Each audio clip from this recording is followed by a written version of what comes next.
If a line is drawn parallel to the one side of a triangle to intersect other two sided is distinct point, तो the other two side are divided in the same ratio.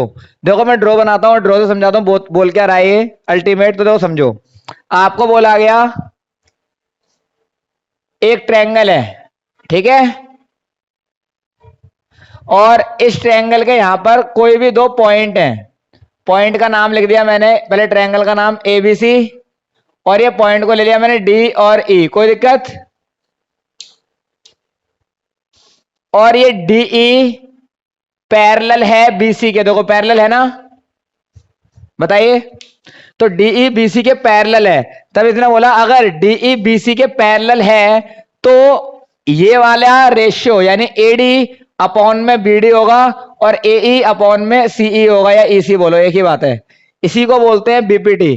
बात समझ में आ गई? मैंने क्या बोला, आपको given है क्वेश्चन के अंदर कि DE पैरेलल टू बोलो BC, ये आपको गिवन है, ये गिवन है आपको 6.1 थ्योरम के अंदर कि ये साइड है पैरेलल, गिवन है किसमें, इन ट्रायंगल ABC में। ओके, ABC में DE parallel to BC, DE BC के पैरेलल है।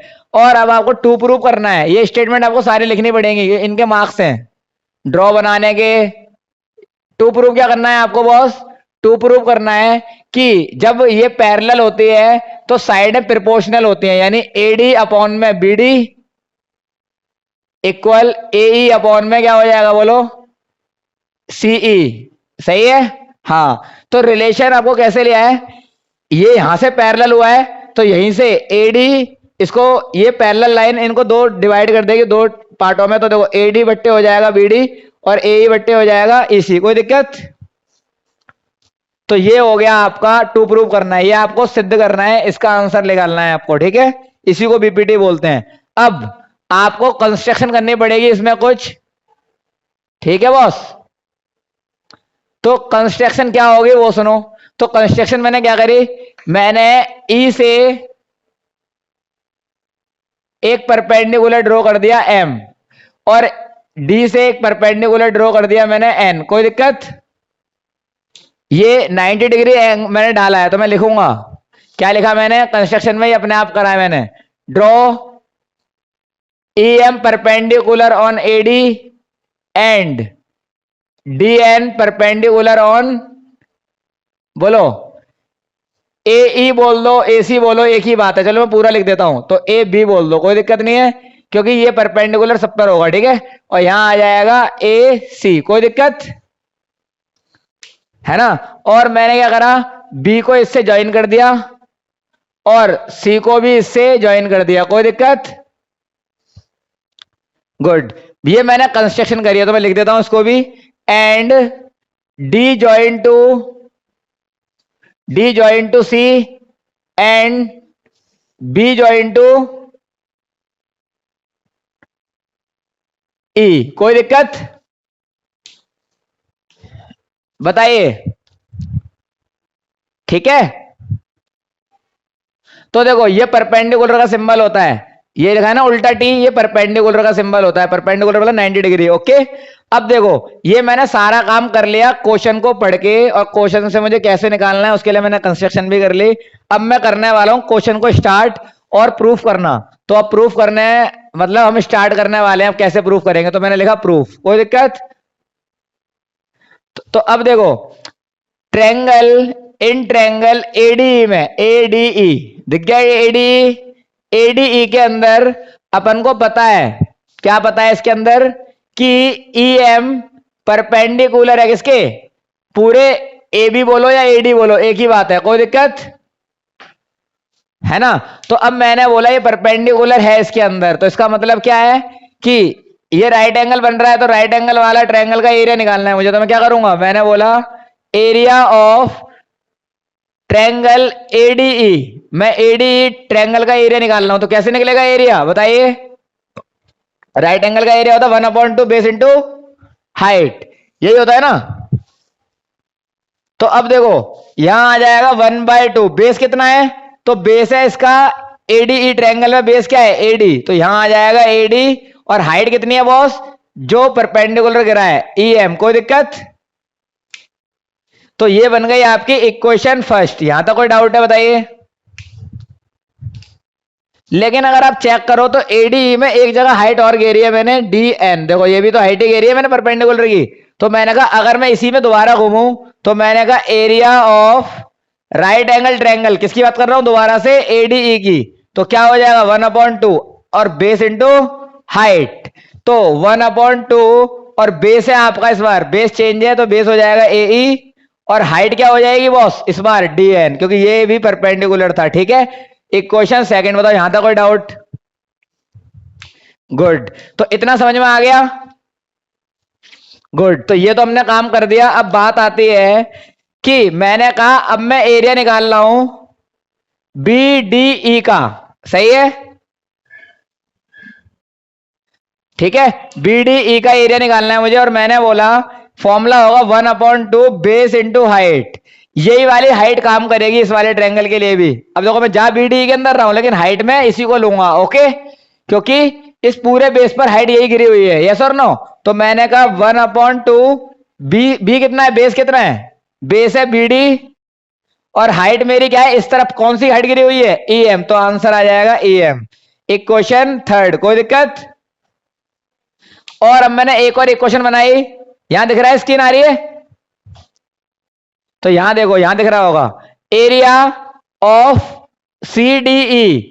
मैं इसके एरिया की बात कर रहा हूं, देखो एरिया सीडीई, इसके अंदर ये रहा बेस, और हाइट काम करेगी इस वाले बेस पर, कौन सी हाइट गिरी हुई है? डीएन। तो क्या हो जाएगा बॉस? 1/2 बेस हो जाएगा सीई, और हाइट हो जाएगी डीएन। कोई डाउट? और इक्वेशन आ गई 4। आपको याद रखना है ये 7 इक्वेशन से प्रूव्ड होती है बीपीटी, तो मैं आपको 7 की 7 इक्वेशन बनाऊंगा। अभी मैं 4 इक्वेशन बना पाया हूं। कोई दिक्कत? बताइए।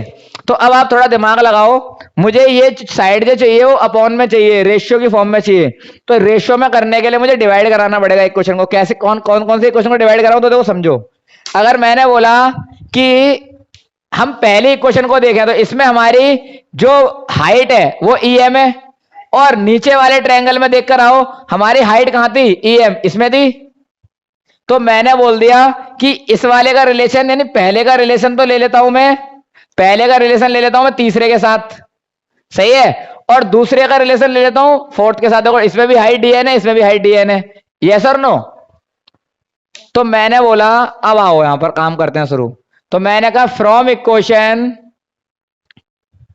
फर्स्ट एंड थर्ड से, पहली और तीसरी का रिलेशन सेम चल रहा है इसलिए मैंने इन दोनों से लिया। तो क्या हो जाएगा बॉस? एरिया। अब दोनों को मैं कराने वाला हूं डिवाइड, तो कैसे कराऊंगा? Divided, okay? अब मैं डिवाइड कराऊंगा तो क्या हो जाएगा? एरिया एडीई, एलएचएस में एरिया एडीई था, और इसका एरिया क्या था? एरिया बीडीई, डिवाइड में इक्वल टू आ जाओ। अब इसका कितना था भाई आंसर? इक्वल में 1/2 एडी इंटू ईएम, और इसका डिवाइड में क्या था? 1/2 बीडी इंटू ईएम। कोई दिक्कत? तो अब देखो जो सेम सेम है काटो, ईएम से ईएम कैंसिल, 1/2 से 1/2 कैंसिल, डिवाइड मल्टीप्लाई कर जाता है ना। तो अब आपका रिजल्ट क्या बना? ओनली एडी अपॉन में बीडी। बोलो कोई दिक्कत? ये निकल गया आपका एरिया एडीई बट्टे में एरिया बीडी। बताइए। और ये निकल गई आपकी इक्वेशन 5वीं। यहां तो कोई डाउट है? अब आपको इन दोनों का तो रिलेशन मैंने ले लिया, अब दूसरे का और चौथे का रिलेशन लो। इधर से भी ऐसे इक्वेशन बनेगी। तो मैंने बोला from equation second and fourth divided, इन्हें करना पड़ेगा डिवाइडेड। अब कैसे होगा देखो आओ। तो अब सेकंड में एरिया एडी था वापस से, और इधर आ जाएगा बी सी डी, ओके? और इसका क्या है? RHS 1/2 AE into DN divide by 1/2, इसका कितना आ जाएगा बॉस? CE into DN. कोई दिक्कत? घर पे जाकर कम से कम 2 या 3 बार से करने की कोशिश करना, तो समझ में आएगी, ठीक है? एक बार में नहीं आती। तो डीएन से डीएन कट गया, 1/2 से 1/2 कट गया तो क्या बन गया देखो सेम, AE बट्टे CE, और ये आ गया एरिया ADE एरिया CDE। कोई दिक्कत? इक्वेशन 6। अब बात आती है, हम 6 इक्वेशन पर पहुंच गए और आप अगर ढंग से देखो तो आपके दोनों आंसर आ चुके हैं। देखो AD अपॉन में BD ये रहा और AE अपॉन में CE ये रहा, आ चुका है ना। लेकिन आप इसको इक्वल में लिख नहीं सकते, रीजन क्यों? क्योंकि इक्वल लिखने के लिए आपको एक थ्योरम और लिखनी पड़ेगी, जो कि आप क्लास 9th में 9 चैप्टर के अंदर 9.1 थ्योरम पढ़कर आए। तो थ्योरम क्या आती है देखो सुनो, मैं एक और एक क्वेश्चन बनाता हूं। मैंने कहा समझना, यहां पर मैं ब्लैक से कर रहा हूं। देखो अगर मैंने बोला कि इस वाले ट्रायंगल का बेस क्या है, इसका बेस है DE, गौर से देखो, इसी का इस ट्रायंगल का बेस ले लिया मैंने DE, और इस वाले ट्रायंगल का भी बेस ले लिया मैंने DE। तो दोनों देखो सेम बेस है, दोनों का अगर बेस देखा दोनों ट्रायंगलों का, तो इसका बेस भी DE आ रहा है और इस ट्रायंगल का बेस भी DE आ रहा है, यस और नो। तो जब बेस सेम हो दोनों ट्रायंगलों का और दोनों पैरेलल लाइन के बीच में आ रहे हो, दोनों ट्रायंगल अगर पैरेलल लाइन के बीच में आ रहे हैं और दोनों का सेम बेस है, तो उन दोनों के एरिया जो होते हैं वो क्या होते हैं? इक्वल। क्या मानते हैं? कि उनके एरिया इक्वल होते हैं। लेकिन आपको लिखना पड़ेगा ये पूरा, तो क्या लिखेंगे देखो आओ। तो मैंने कहा एरिया BDE का एरिया बराबर होगा एरिया CDE के। किसके एरिया के बराबर होगा? CDE के। रीजन में क्या आएगा भाई? रीजन में आएगा, ये मैं लिख देना 9th क्लास के थ्योरम नंबर 9.1, ऐसे नहीं पूरा लिखना पड़ेगा। तो क्या लिखोगे? Same base between the same parallel line, between the, अभी मैं पूरा दिखा दूंगा इस कैमरे से, ठीक है। Between the same parallel line then area are equal. सही है भाई? Same base between the same parallel line then area are equal. अगर सेम बेस हो और पैरेलल लाइन के बीच में आ रही हो दोनों फिगर, तो उन दोनों के एरिया क्या मानते हैं हम? इक्वल हो जाते हैं। बोलो यस और नो। तो अब समझो, अगर मैं BD की जगह CD लिखता हूं, CD से CD कैंसिल हो जाएगा, तो अल्टीमेट क्या आ गया? AD भी कैंसिल, और तो आपस में क्या हो जाएगा? दोनों बराबर हो जाएंगे। तो देखो लिखूंगा कैसे मैं, आपको डायरेक्ट लिखना पड़ेगा। यहां कर दूं, तो देखो अब मैं यहां कर रहा हूं। तो मैंने बोला फ्रॉम इक्वेशन, अब देखो इसको तो यूज कर चुका, पहली दूसरी तीसरी चौथी को तो यूज कर लिया ना मैंने, इन इक्वेशन से कोई काम नहीं है। मैंने नई इक्वेशन कौन सी बनाई? 5वीं, 6ठी, और ये वाली मैंने बनाई है 7वीं। अब मैं इन 5, 6, 7 को यूज करूंगा और मेरा आंसर प्रूव्ड हो जाएगा। तो आप डायरेक्ट लिखोगे from equation 5th, 6th and 7th। तो आपका क्या हो जाएगा? यानी इन तीनों इक्वेशनों से प्राप्त होता है आपको क्या? AD अपॉन में BD equal to AE upon में CE। बोलो ये वाली बात समझ में आ गई? और हैंस प्रूव्ड, ये BPT समझ में आ गया?